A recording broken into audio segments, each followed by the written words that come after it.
Hello, and welcome to the Shifting Culture podcast, in which we have conversations about the culture we create and the impact we can make. I am your host, Joshua Johnson. You could go to shiftingculturepodcast.com to interact or donate. If you're enjoying this podcast, please go to Apple Podcasts and leave a review. It would be really helpful. Or you could just go and just tell somebody about this podcast and tell them you're enjoying it. You love listening to Joshua interview a bunch of different people. So, go tell people about this podcast. Get the word out so that more people can enjoy it. In this episode, we have a special guest. Ted Esler is the president of Missio Nexus, and he just has a new book coming out today, August 3rd, when this podcast drops. The book is called The Innovation Crisis. Why does the church and mission agencies and ministries not have innovation at its core? Are they innovating? Are they not innovating? We get to the bottom of it here in this podcast and why there is an innovation crisis at hand. It's a really good one. I know you're going to enjoy it. I know that you're going to enjoy what Ted has to say. So please sit back, relax, and enjoy the podcast. Here's Ted Esler. Ted Esler, thank you for joining us on the podcast. I'm excited to have you here. So thanks. Good to be here. Thanks for having me. Appreciate it. It's good. As I looked through your bio, your journey, what made you get from the computer industry into missions, and why missions? Well, I think, for me, it was an old-timey missionary. Yeah. I heard speak at a church on a Sunday morning. My wife and I were a little bit shocked that there were missionaries in the world, because I didn't grow up in a missions family or anything like that. And I went and talked to our mission pastor about, what would it take to learn more. He says, you should take the Perspectives course. And I'm from Minneapolis. And in Minneapolis, back in 1988, if you took the Perspectives course, the first session was taught by an unknown Baptist pastor named John Piper. And of course, that's the story of his glory on night one. Yep. And after that night, we were hooked. And we started moving in that direction right then and there. Wow. That's pretty amazing. I think Perspectives has done a lot for a lot of people and mobilized a ton of people into missions. Probably at least half, maybe 3/4 of the missionaries that we have at All Nations come through Perspectives. So it is a great mobilization tool all the way back in 88 and even today. That's pretty amazing. Yeah, I'm a big believer. Definitely. It has impacted thousands and thousands of people. And if you don't have one going on in your city, you need to start one. Yes, I agree. So find those Perspectives classes where they are, and if you can join in on one, that would be amazing. You went to Bosnia. Was that something of your choice? Was God putting that Bosnia on your heart? Were you assigned Bosnia? How did you get there? Well, our church had an in-house missionary training approach. And part of that included time in Belize in a Mayan village up in the mountains. And during that time, we realized that we were urbanites, that we were supposed to live in the jungle. And so we started talking with our agency. At the time, it was Pioneers. What are options out there we could look at that would be urban? And they were thinking, the biggest city by population of Muslim background people is Sarajevo. And so we started heading towards Sarajevo, Yugoslavia. Now, between when we decided to go there and when we showed up, the Civil War had started. And Yugoslavia, of course, was just rent apart into many different countries. But we drove into Croatia with UN vehicles. It was when the UN was deploying to Croatia. And we lived in Zagreb for a few years and learned some language, got involved with some local ministries there. Wow. Built a team. And when the Dayton Peace Accords were signed in 1996, we moved from Zagreb down into Sarajevo. And, it was it was a very crucial time in the history of that newly forming nation, Yeah. and we were very blessed to be there. Yeah. What did you learn working with people in crisis, coming from the States and then being dropped in? I mean, with UN vehicles from the beginning. Yeah, well, first of all, I would just say the people that are caught up in that situation, for them, that's daily life, that's day-to-day living. Yeah. Now, when the war started there, a lot of people did not have any expectation that Yugoslavia, which was, in the Eastern Bloc nations, Yugoslavia was probably the most prosperous of all those Hmm. nations. Yeah. And when the war started, I think people were shocked by what happened in their own culture. Hmm. And I heard over and over how people did not expect the situation to change so rapidly and so fast. Yeah. But working with hurting people, I would say, boy, there's so many lessons I could give you. But probably number one is, as an outsider, I haven't lived what they've lived Yep. and suffered as they suffered, and I got to really work hard at not presuming that I can really understand it. Hmm. And it puts the onus on a person that's from the outside to really strive for empathy. Yeah. And you do begin to take on the pain, the attitudes of the people that you're living with. When we were in Croatia, we were exposed to the Croatian perspective, Hmm. not the Serbian perspective. Of course, there Yeah. was war there. And then when we moved into Bosnia, similarly, you begin to take on the perspective of the people that you're living and Right. working among. And so we really saw things through the eyes of the Muslims. Yeah. Um, and that's a very good thing that you're seeing it through their eyes. At the same time, that situation was very complicated. Hmm. And I wouldn't say they were like abjectly good guys and abjectly bad guys Yeah. on a nation state basis, but certainly in the mix, there was evil being perpetrated at the hands of people. Mm. So, yeah, it was a tough time to be a Bosnian or a Croatian or a Serb or a Kosovar or whatever you were. Yeah. But if you were there with the love of Christ, it was actually a very good time to be there. Yeah. In the last, I don't know, 10 years ago or so, I read Miroslav Volf's book, Exclusion and Embrace. And, he comes from Yugoslavia. And as he's talking about really breaking the cycle of war and pain that we start to inflict on one another, that we actually have to look and see one another. We have to give space for the other. And, especially in a war and a place where, there's no abject good guys or abject bad guys, and there's all sorts of things taking place. There could be people blaming others on every side. But did you find any place that you could hold in the middle where you can make room for the other in the midst of that place, that people can actually communicate? Well, I mean, I would say yes to that question. I think the story of the small evangelical churches in Bosnia, particularly, kind of bear that out. We had Serbs, Croats, and Muslim background people Yeah. all worshiping Jesus and enjoying each other's fellowship. I'll just tell you one quick story as an example. Yeah. After we'd been in Bosnia for a couple of years, there was a war in Kosovo. And a lot of Kosovars came up to Sarajevo, a city already completely devastated by war, no real infrastructure for handling refugees. In come these Kosovars. And one day I'm driving around with one of my Sarajevan friends, and we go by a group of Kosovar refugees shuffling along the side of the road. And I said to him, we really need to reach out and show Christ's love to those people. Maybe we need to do something with humanitarian aid. I don't know what, but we should be doing it. And he turned to me and he just said, Ted, you don't realize how filthy those people are and what dogs they are. And he had nothing but terrible things to say about them. And so we did do an outreach to them, but it was mostly the foreign missionaries that were engaged in that initially.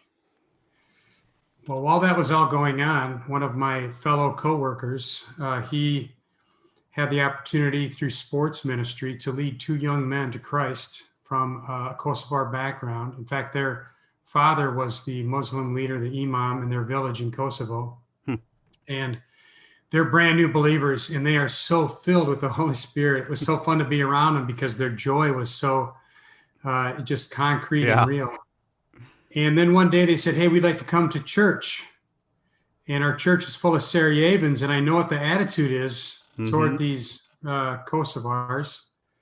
And I said, well, I don't know if we should do that or not. And they were really insistent. And so there they were one day coming down the coming down the aisle to sit in the front row at our little church service. And the room kind of fell silent. And people did not really get excited about them being there. Yeah. Well, halfway through the service, we would pause, and it was open time to share prayer requests. And these 2 guys, they didn't have the protocol down on, sitting there and waiting quietly. So one of them immediately pops up. He says, hey, and he turns around, he looks at the whole room. He says, hey, I just want you to know how the Holy Spirit has filled my heart with love for you. And I mean, he went on and on and on about his transformed life. And I looked back in the room, and there was that same guy I'd been in the car with, and he's looking at me with a smile on his face and giving, kind of putting his finger at me and nodding it like, yeah, this is the power of Christ, isn't it? And so Christ breaks through even in those very tough situations. Yeah, that's so amazing. And, to be able to follow Christ in the midst of those things, as you were working with Muslims in Bosnia, I was also on the front lines, but in the Middle East, working with Syrian Muslims, sitting in refugee homes and shepherding people towards Christ. But I think you were then pulled away and said to have some leadership, that you're working in a support role. I'm doing the same thing, leading All Nations Kansas City, working in a support role, sending and training missionaries and coaching them now. What was that transition like for you? And what are the things what helped you in that role that you learned on the field, on the front lines? Sure. Well, I would say, we came back from Bosnia, not directly to the United States, but we spent 3 years in Canada, where I led the Pioneers Canadian office. That was probably a good landing place for us, kind of a gentle transition back. Yeah. And then I moved down into the U.S. office and took on kind of an executive leadership role on the team there. I would say, so one thing about missionaries that I believe is true is missionaries tend to have an insider-outsider view of their own work. Yeah. In other words, if you haven't lived where I've lived, learned the language I've learned, you're never going to really understand what it's like. Yep. And to be in missions leadership, it's really helpful to have spent some time in a field missionary role. Yeah. That's not an absolute requirement, but it really does change the dynamic of whether or not people are going to accept you, listen to what your ideas might be about, et cetera. And so I think I did learn that, the experience that we had on the field gave us credibility, and it kind of gives you the right to speak into the broader missions picture. Yeah. Yeah. And I think that's definitely helpful. And, in my case, is people are coming through, as we have experience on the front lines, they're going to be able to listen on a deeper level. And I think that, they're able to go into a space. You have a new book out called The Innovation Crisis. That's just coming out now. But I think, as missionaries, when we're moving to a new place, and especially pioneering roles, and, a lot of missionaries are pioneering work, it requires a ton of innovation, a ton of change. And I think there's some sort of a respect that happens if somebody has already been there on the front lines, and you're able to speak into this innovation space and this new space in a way that others cannot. So it's been helpful in my case.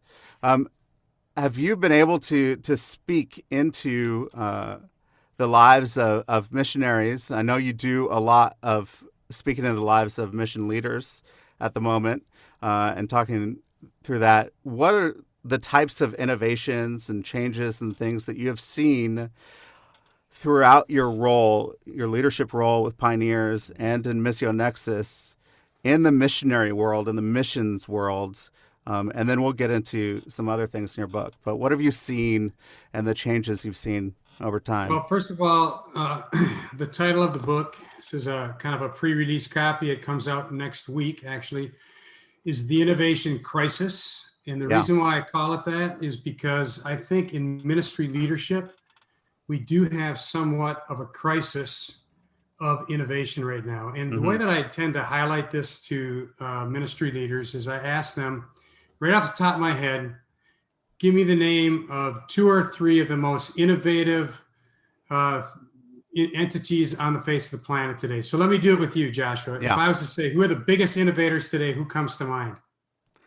Yeah, I mean, I would definitely go with tech companies. I mean, it's you're always looking tech at companies. It's Amazon, Facebook, Microsoft, Apple, etc. We roll those out.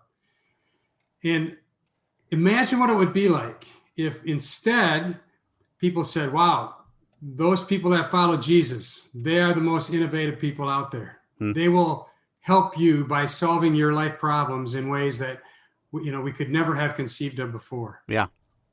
So, I would say that I do believe missionaries are innovative, but at the same time, the opportunities for innovation today are so huge. Right. Many of us fall into applying the same solution sets that others have applied in different, sectors, which is not always a bad thing. But I do think that the need for massive innovation in the ministry space is huge right now. Yeah. And so that's my first message to leaders is we need to get very serious about innovation if we're going to move the needle for the kingdom. Yeah, I mean, I totally agree. What spurred you on to write this and write this book? Well, just about every time innovation comes up with a leader, one of their first questions, so now I lead this network of mission agencies, so I'm exposed to a lot of different agencies. And so they almost always, if we talk about innovation, they're almost always going to ask me, well, Ted, give me some examples of innovation. And essentially what they're looking for are ideas, perhaps, that they could copy or that they could implement in their own space. And so, even working with my publisher on writing the book, he kept saying to me, Ted, we need some examples. We need more examples. And I kept going back to him and I said, the title is The Innovation Crisis. Don't have examples. That's why I'm writing the book. So I'd say that's the primary driver. Now, there are examples in the book, so you can find them in there. But that's good. The primary driver for me was, I really believe we need to see an explosion of innovation. Yeah. We got to get out of this either or thinking. Somebody will come to me and say, we should be sending business people, not traditional missionaries. And my first thought is, why not? Why does that word not come in the middle of those two phrases? Yeah. Why wouldn't we be doing one and the other at the same time? Yeah, exactly. And this kind of both and thinking needs to prevail over this concept that we can either do this or we can do that. And why do you think that the either or thinking is prevailing at the moment?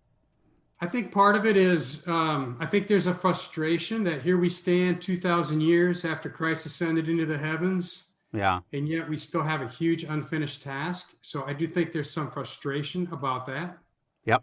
And therefore, people are thinking that we need to throw out what has gone before. Now, again, I'd be really cautious about throwing things out because if you look at what's happened globally in the world, over the last 100 years, we have seen a transformation on where the church actually lives on the planet. And missionaries have been a large part of why the gospel has grown exponentially outside of Western countries. Yep. Well, here in the West, we struggled somewhat to see the church grow or even maintain the territory that it might have had before. And so when I have people particularly from the U.S. come and say, oh, this whole missionary enterprise has got problems and needs to be reworked, I say, wait a second. Over the last 100 years, we've seen some successes outside of our country. Yet here in the U.S., maybe not so much. Yeah. And I think that kind of helps reset that kind of deconstruction of the Great Commission idea. Yeah, and I think there's a lot of people out there at the moment. They're trying to figure out their place in faith. I think there's been a shaking that's happened in the last year and a half with COVID and everything. And I think one of the ways I see a lot of American Christians, especially, start to question their faith or question what is going on in the church. And I think maybe one of the reasons why is the church didn't innovate during COVID. They went from, a traditional service on a Sunday to in person to a traditional service on a Sunday live streamed and didn't innovate.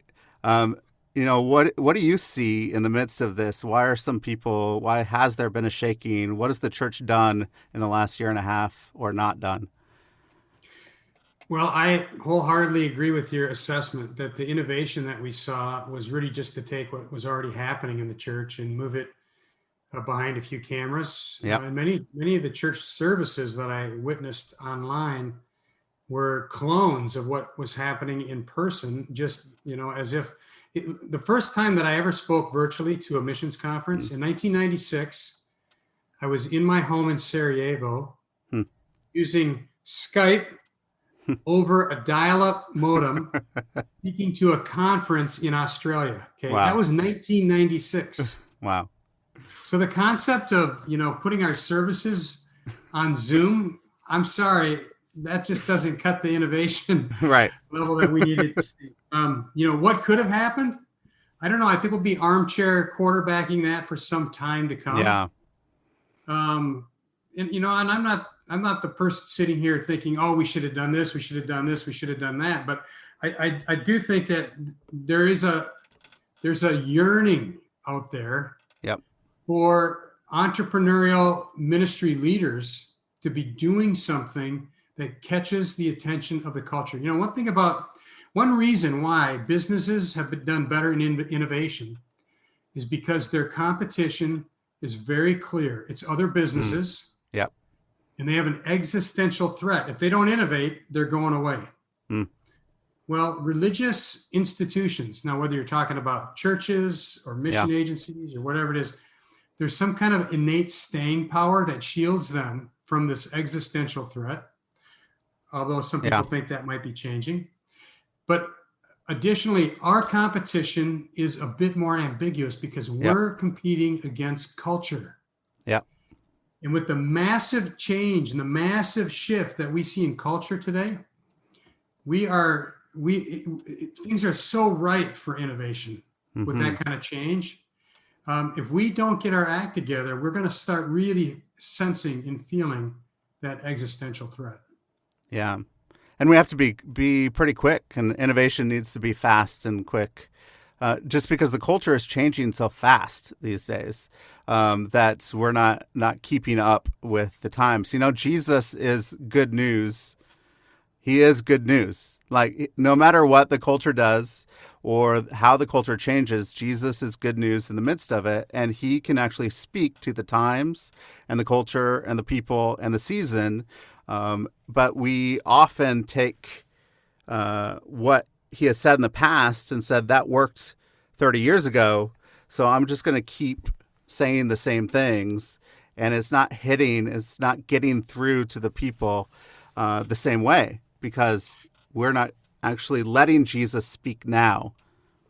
Yeah, you think about, I got a bunch of text in the book devoted to the innovation of Jesus. He was so innovative that at times his own followers would come to him and basically wring their hands and say, why do you got to say this stuff?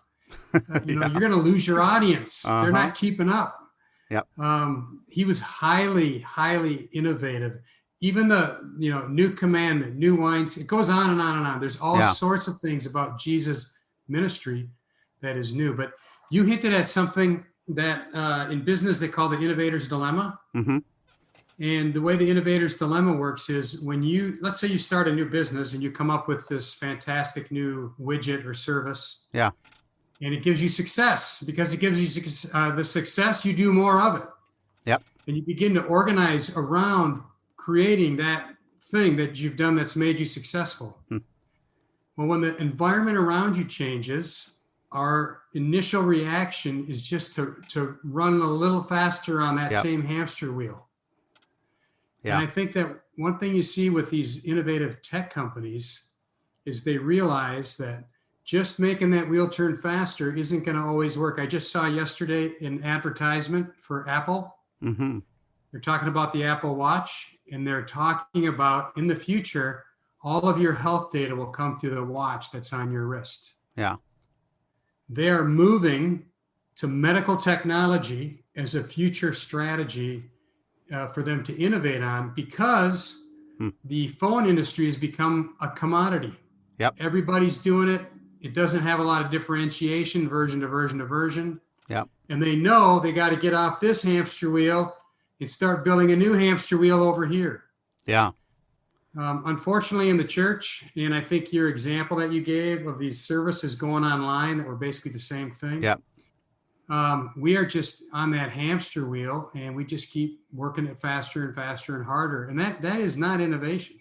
No, it's not. I mean, I remember I woke up right after, in 2020, in March of 2020, when, NBA basketball was canceled and the world was starting to shut down.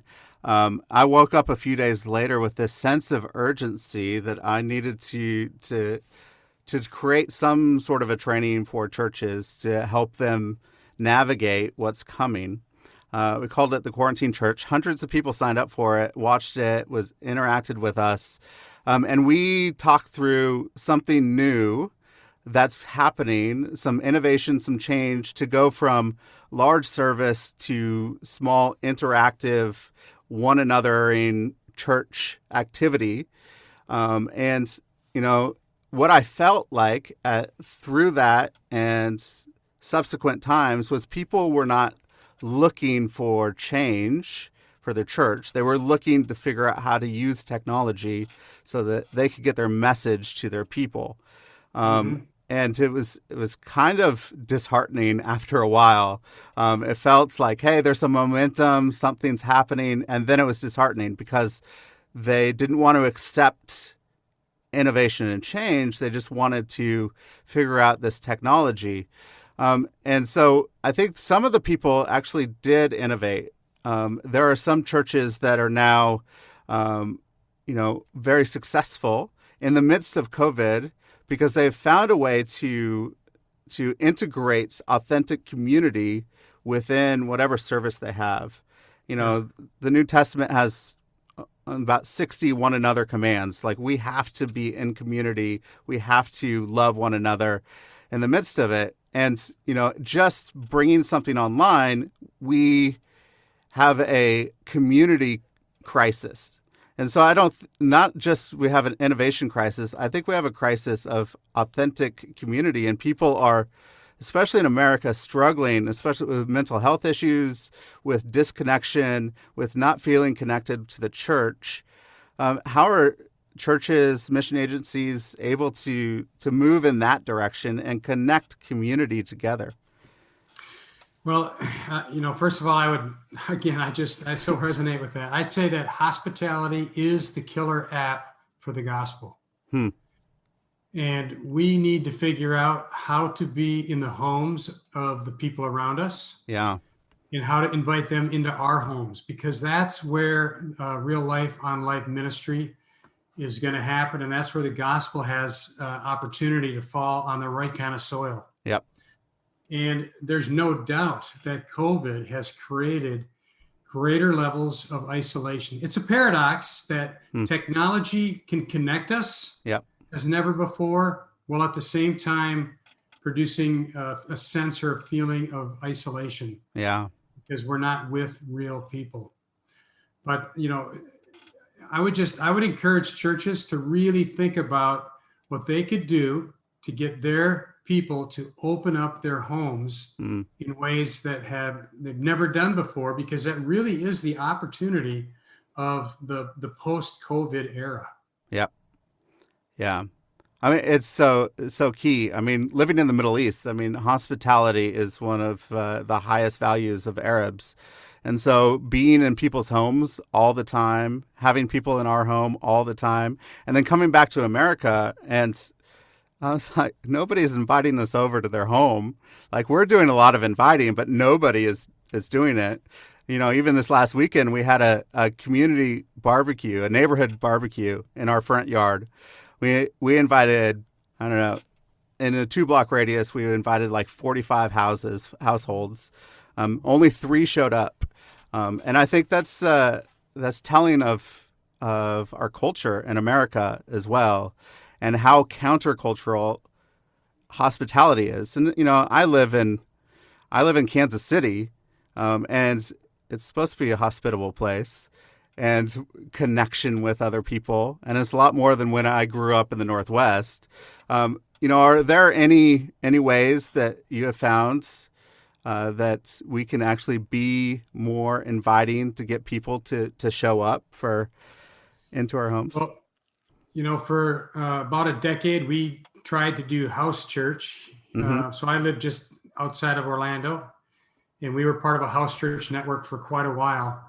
And part of our reason really was this hospitality idea. How can we get on a regular basis both believers and non-believers in our home, and how can we be in the homes of others? And you know, I would just say that what you just described, that has a lot of power. Now, it may not, the first time you go out the door, you may only get 3 of 45. Yeah. But when those neighbors are driving by and seeing everybody hanging out, they're saying to themselves, oh, yeah, they're doing that thing today. The second time you do it, you may get 7 or 8. Yeah. And you're basically normalizing the idea that, hey, we hang out together and it's okay for us to hang out together. Yeah. We had neighbors, now we've moved since this story happened, but we had neighbors across the street from us. They would drive in, shut their garage door. We basically never saw them. Yep. And so we just decided, let's invite them over for dinner. And so my wife went over, knocked on the door, and the husband answered the door. And my wife said, hey, we'd like to have you guys over for dinner next weekend.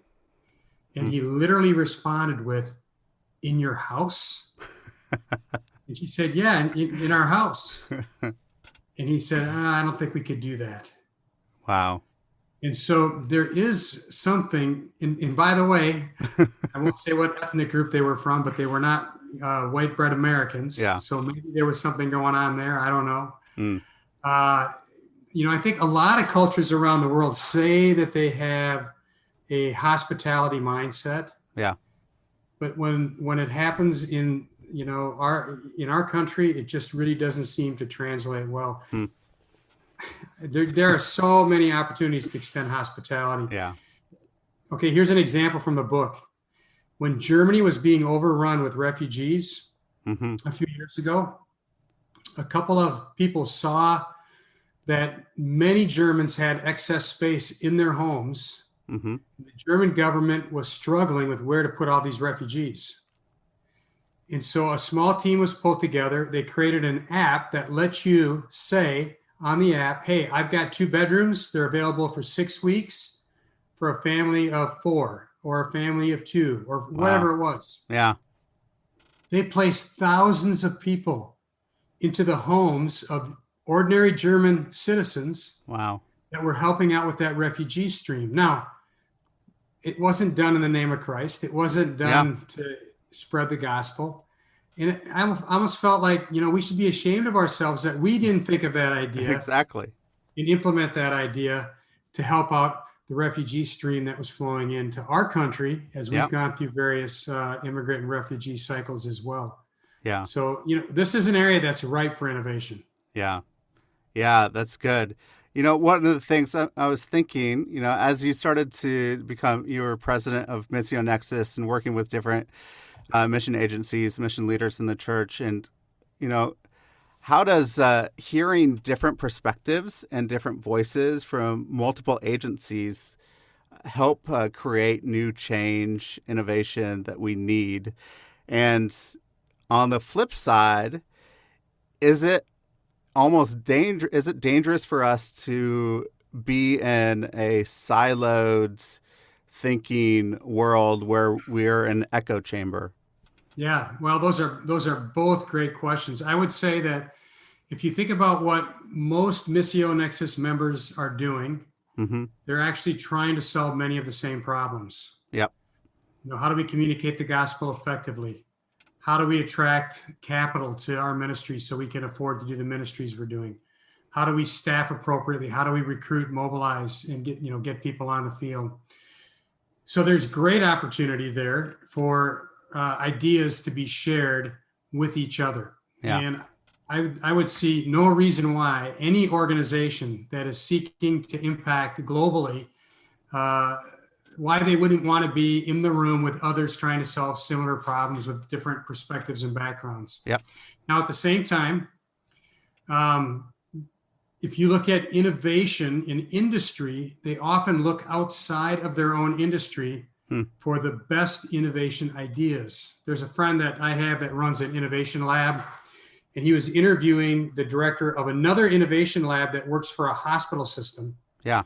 In the course of that conversation, that hospital innovation lab director said, "We actually don't think that the best breakthroughs in medicine are going to come from the healthcare industry." And so they cross-pollinate from other industries into their lab so they can understand those kind of thought processes and whatnot that stand outside of the healthcare field. So this, to me, is another one of those both and propositions. Mm-hmm. We should be pressing in to learn as much as we can from our peers, while at the same time inviting lots and lots of input to come from the outside in. Yeah, that's good. That's helpful. I've been doing some work with Alan Hirsch and his 5Q organization doing APEST, fivefold typology from Ephesians 4. One of the things that we really like to talk about is having these different perspectives, these APEST perspective, the apostolic, the prophetic, the evangelistic, the shepherding teaching, and using those different perspectives to tackle a problem or a challenge, so that we don't just get a cloning culture or a siloed culture. What have you seen as the value of systems thinking over silo thinking? Well, first of all, I would just say that large-scale problems are almost always solved through mass collaboration. Mm-hmm. And the reason why mass collaboration is necessary is because once you start collaborating on a large scale, you have the ability to affect systematic change. Yeah. In the book, I use the term ecosystem to talk about the entire church, whether we're talking about, Bible colleges and seminaries, or we're talking about the local church down on the corner, denominational structures, agencies, whatever. Yeah. They're all part of the ecosystem. Yep. And if there's not health in that whole system, then the whole system suffers. Yeah. And so, one of the things that's important for us to realize, let's say we're in a mission agency and we're recruiting missionaries. Well, we're dependent on local churches to produce healthy disciples. Yep. If we're going to recruit them for the Global Great Commission. Yep. So we cannot have a short, limited view of what our contribution needs to be and just scoop up these mature disciples at the end of some process. Yeah.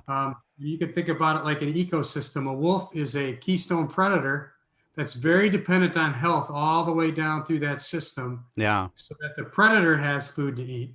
Yeah. In the same way, we need to have some big, large scale thinking about the health of the ecosystem. If we each individually are going to succeed in the more narrow mission that God has called us to address. Yeah.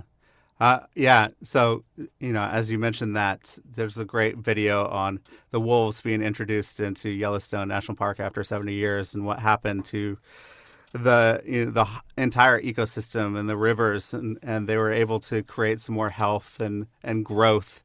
That conflict or different perspectives actually produces generative change. So the conflict of the predator in the midst of that ecosystem produced a generative change that was healthy for the whole. what are some ways that we could introduce healthy conflict as we're trying to solve problems? Well, one of the big theories in the whole leadership world is about organizational culture. Mm-hmm. The idea, this is good to great 101. The Yeah. idea that leaders set the culture and then the organization performs because the culture is set up in a way that encourages success. Yep. When it comes to conflict, healthy, good, appropriate conflict is a key idea for creating the best ideas and products, services, etc. All too often, leaders see themselves as needing to manage that conflict away. Yeah. But really, I would say that it's incumbent on leaders to create safety in cultures such that teams can perform in spite of conflict and, in fact, benefit from conflict. Yeah. And a lot of the major business writers have observed this and written about this. You read something like things by Lencioni, etc. Mm-hmm. Right. Having good, healthy conflict over the right issues. Yep. It's very important. It's got to be over the right issues. That does lead to breakthroughs. Yeah, that's good. So important. How many, as you've been working with some mission leaders and other leaders through Missio Nexus, one of the things that I have noticed recently, just a few people, that they're actually married. The leader is married more to the ministry than to his wife. Have you seen any good, healthy marriages in the family and the family system when you're working with leaders? And what's the importance of the family, the home life, when you're leading ministry? Wow, that's a whole I know it's a whole different episode of 3 right there. I guess, one observation I would make is effective leaders. Now, this is anecdotal. I don't have survey research to back this up, but some of the most effective ministry leaders that I know have had the most difficult spiritual attacks launched against their families. And, certainly, I'm thinking of a couple of situations right now. Yeah. Including my own, just struggles that my own kids have had. I would just say that if you're going to be making an impact for the kingdom, there's going to be spiritual pushback, and you need to be prepped and ready for that to happen. Yeah. Now, that said, we just hosted a marriage CEO event here a couple of months ago. And what was encouraging to me in that room was just how many long-standing, healthy marriage relationships were in that room. Yeah. Even so, they signed up and came to a marriage retreat. Yep. And so obviously that's an important idea for longevity in leadership. And I think it is an important concept. Yeah. More and more, I don't know. I'm just seeing people that are really, I don't know, they're just married to the ministry, and it's just it's been sad. I just heard about, a long-term ministry leader getting a divorce last night. So this is just on my mind, top of my mind at the moment. So a book that I love that talks to that, it's called The CEO Next Door. Yeah. And in that book, they have a section that talks about, they call it identity theft. And what they're referring to is the fact that over time, the ministry becomes your identity. Yeah. Instead of a myriad of other things that are better to Yeah. have as an identity. And so I do think leaders have got to watch out for identity theft so that they don't substitute in the ministry for healthy relationships at home and with others, hobbies, all that kind of. You can see I got some hobbies. I got guitars on the wall, whatnot. Yeah. Hobbies to me are a definite coping mechanism that makes leadership better. Yeah. I remember, I think I was on a CEO retreat a couple of years ago, maybe 2, 3 years ago with Missio Nexus, and you mentioned this, the CEO next door, and you mentioned the identity theft issue, and it actually helped do some self assessment of, hey, where is my identity? Where's my identity formed? Who am I? And it's been 2, 3 years of a gradual work of doing a lot of self revealing and self assessment of trying to find who I am. I think today I'm a lot less attached to my ministry identity than I am in other identity. And so thank you for mentioning that. It's actually helped me in the last 2 or 3 years to walk through that. Awesome. Can you finish with this innovation crisis? Just maybe some 3 or 4 principles Sure. that we can take and use to create some innovation. So probably the easiest thing for me to do is just talk about one of the chapters has a section that has what I call an innovation taxonomy in it. Mm-hmm. And I got this idea. There's a book out there actually called The Innovation Taxonomy, and I've adapted that for ministry leaders. Yeah. And the idea is that there are certain areas of ministry that are very ripe for us to consider innovation in. I'm going to give you one example. Yeah. Ministry identity. And in the book, I give the example of the Association for Gospel Rescue Missions. Mm-hmm. Now, they're an association like Missio Nexus. Every city has these gospel rescue missions. You've seen them. The building says Jesus save on the outside, saves on the outside, etc. Well, they began to think about their identity in the communities in which they were working. And they decided to make a change. They renamed themselves City Gate Network. So City Gate Network came to the conclusion that by calling themselves the Association for Gospel Rescue Missions, they were cutting out potential audiences for their services. So they rebranded, they re-identified themselves, and they began talking about the myriad of social services that were available in the city because of their ministry. And so in doing so, all of a sudden, the local municipalities, the city governments began to say, well, hey, is this something City Gate Network could help us solve in our community?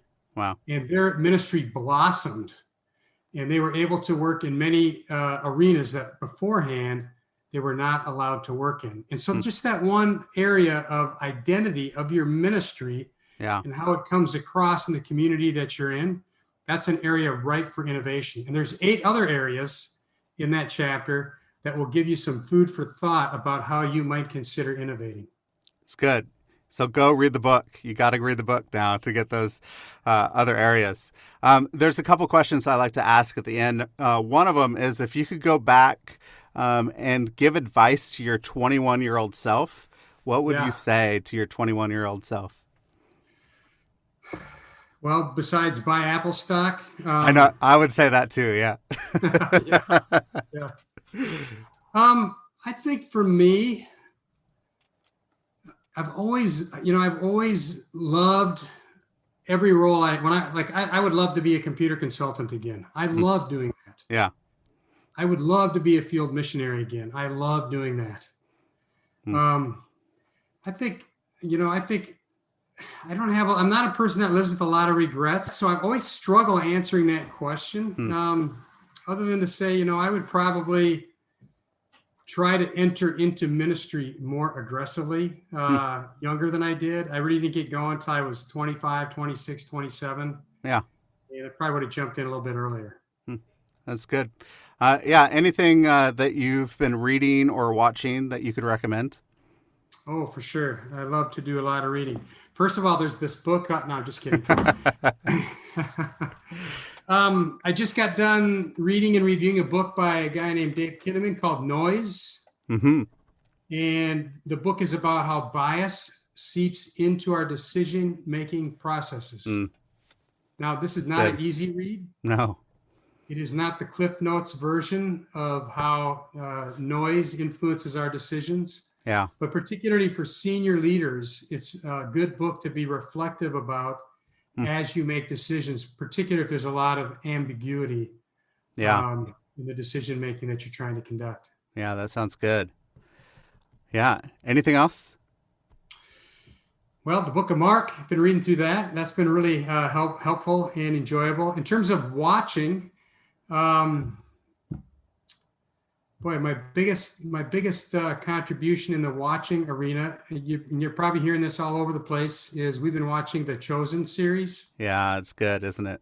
And it is good. It really makes you reflect on some of the biases that maybe are sitting in your brain as you think about who the person of Christ is, etc. We found it to be, a pretty rich and challenging watch. Well, Ted, thank you so much. I'm really, as I've been reading The Innovation Crisis, I've really enjoyed it, and it's given me a lot of food for thoughts. And so I just hope other people will go out and read it as well. So thank you very much for joining us. It was really a privilege to talk to you today.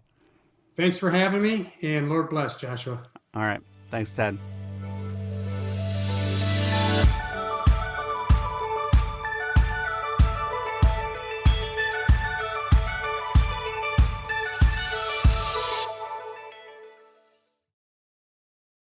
Thank you for listening to the show today. If you're really enjoying the show, please don't forget to hit the follow button on your favorite podcast app. You could do it right now. Just hit that little plus. And then I would love it if you would leave a rating and review on Apple Podcasts. So you could go right now to the show and leave a star rating and review and let us know how you are enjoying the show. And find us on Facebook and Instagram. So if you want to connect, interact, I post a lot of quotes and different things that you could actually interact with the episodes and let me know how you are enjoying the show. If you feel inclined to donate, there is a support the show link in the show notes, and it would send you directly to a page where you could donate so that new episodes can be produced for your enjoyment. So thank you so much for listening, and I hope you have an incredible week.